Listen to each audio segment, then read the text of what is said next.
নমস্কাৰ 800 কোটি টকাৰ প্ৰকল্পৰ মোটমৰা ফাইলৈ বিশাল জনসভাত ৰাইজক সম্বোধন কৰে মুখ্যমন্ত্ৰী হিমন্ত বিশ্ব শৰ্মাই 17টা বিভিন্ন বিভাগৰ শিলান্যাস আৰু ভূমি পূজন কৰে মুখ্যমন্ত্ৰীগৰাকীয়ে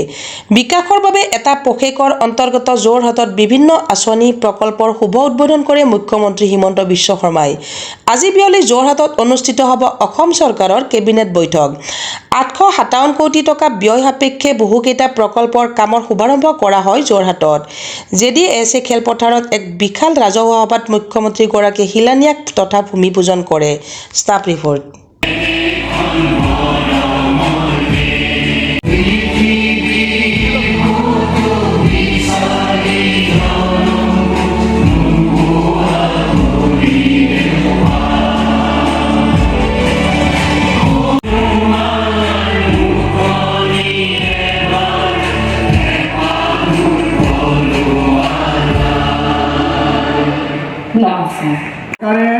যোৱা 5 ডিচেম্বৰৰ পৰা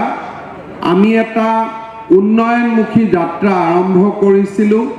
গোটেই পক্ষেকটোৰ আমি নাম দিছিলোঁ বিকাশৰ বাবে এটা পক্ষেক বঙাইগাঁৱত আমি আৰম্ভ কৰিছিলোঁ বঙাইগাঁৱৰ পৰা নলবাৰী হৈ তামুলপুৰেদি মৰিগাঁৱৰ পৰা গোলাঘাটৰ পৰা বিশ্বনাথ চাৰিআলি বিশ্বনাথৰ পৰা মাজুলী আৰু আজি আমি আহি যোৰহাটত উপস্থিত হৈছোঁ প্ৰতিখন জিলাতে আমি 800 কোটিৰ পৰা 1000 কোটি টকালৈ আঁচনিৰ কাম হয় আধাৰশিলা স্থাপন কৰিছোঁ নতুবা ভূমি পূজন কৰিছোঁ নতুবা ৰাইজৰ হকে অৰ্পণ কৰিছোঁ যোৱা 1.5টা বছৰে যোৰহাট জিলাৰ বাবে প্ৰস্তুত কৰা কেইবাটাও আঁচনি আজি ধৰাতললৈ লৈ আহিবলৈ পাই মই অত্যন্ত আনন্দিত আৰু গৌৰৱ অনুভৱ কৰিছোঁ আধুনিক অসমৰ বৌদ্ধিক আৰু সাংস্কৃতিক ৰাজধানী হিচাপে যোৰহাট জিলাৰ এক সমৃদ্ধিশালী ইতিহাস আছে 200 বছৰীয়া আহোম শাসনৰ শেষ ৰাজধানী আছিল যোৰহাট ব্ৰিটিছ শাসনৰ উজনি অসমৰ মুখ্য কেন্দ্ৰ আছিল যোৰহাট পূৰ্বতে বসা পথাৰ চেউনি বসা টোকলাই বসা দিছৈ বাহৰ আদি নামেৰে এই অঞ্চলটো পৰিচিত আছিল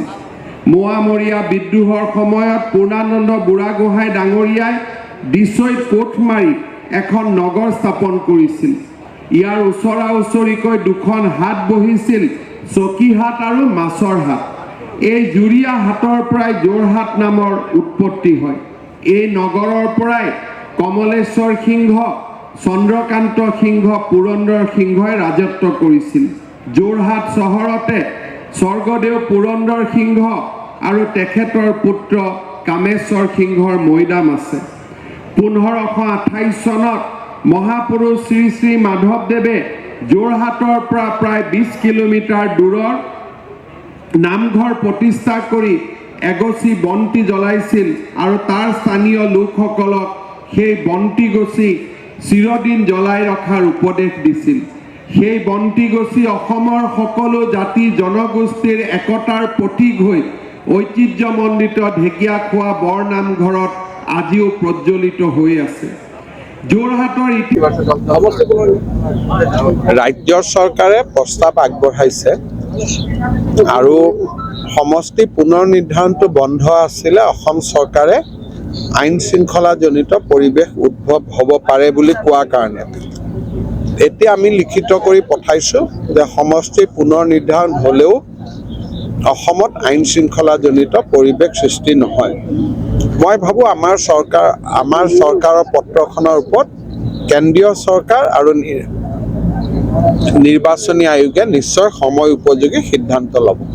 অসম নাগালেণ্ড সীমান্তৰ ওপৰত কি আলোচনা হৈছে যিটো সীমা সমস্যা চলি আছে এতিয়া সময়ে সময়ে আমি আলাপ আলোচনা কৰি থাকোঁ আৰু এই সীমা সমস্যা যাতে জটিল নহয় তাৰ বাবে আমি প্ৰচেষ্টা অব্যাহত ৰাখোঁ স্যাৰ আপোনাৰ আগমনৰ লৈ যোৰহাটত আমি দেখিবলৈ পালোঁ যে একদম নতুন ৰূপত যোৰহাটত সজাই পেলালে সকলো ডিপাৰ্টমেণ্টে একেলগে কাম কৰিছে স্যাৰ সকলোৱে বিচাৰিছে যাতে এই ধাৰাটো স্যাৰ অব্যাহত থাকে যোৰহাটৰ বিভাগৰ বিষয়া কৰ্মচাৰীসকলে সদায় যোৰহাট নগৰখন ভাল কৰি ৰাখক এইটো ডেফিনেটলি মই কামনা কৰিম। স্যাৰ যোৰহাটত যিহেতু কেবিনেট বৈঠক হ'ব বৰ আগ্ৰহেৰে ৰৈ আছে যোৰহাটৰ স্যাৰ বিভিন্ন সমস্যাসমূহ আছে কিবা দেখা যাওক আৰু কি ভাল কি খবৰ আহিব নেকি কেবিনেটৰ সময়ত কি প্ৰস্তাৱ আছে দেখা যাওক, কেবিনেটৰ পিছত কথা পাতিম। স্যাৰ মৰিয়নি যিটো হাতীৰ সমস্যা আৰম্ভ এখন যুৱতী মৃত্যু হৈছে আৰু অসমৰ বিভিন্নটা হাতীৰ মনৰ সংঘাত হৈছে এই ক্ষেত্ৰত কি ব্যৱস্থা কৰিব? এই ক্ষেত্ৰত ছ'লাৰ ফেন্সিঙৰ বাবে আমি কিছু ব্যৱস্থা হাতত লৈছোঁ আৰু অহাবাৰ অলপ বেছিকৈ আমি ছ'লাৰ ফেন্সিং কৰিম। কমতাপুৰৰ হা কমতাপুৰৰ যিটো ইছ্যু চলি আছে মই এইবিলাকত ইমান খবৰ